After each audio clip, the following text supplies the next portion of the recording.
Today we have a lot of animals. Let's learn their names one by one. Some farm animals and some safari animals. Let's start the video. The first one is a giraffe. This is a giraffe.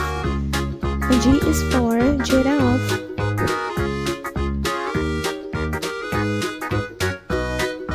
This is a giraffe. This is a zebra. Z is for zebra.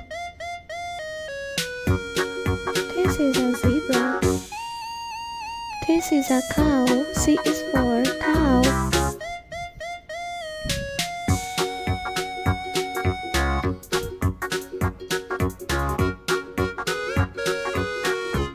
This is a duck. D is for duck.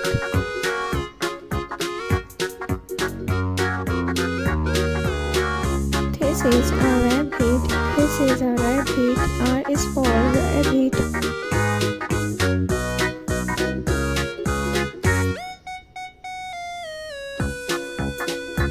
This is a lion. L is for lion. Lion is the king of forest. This is a sheep. This is a sheep. This is a leopard.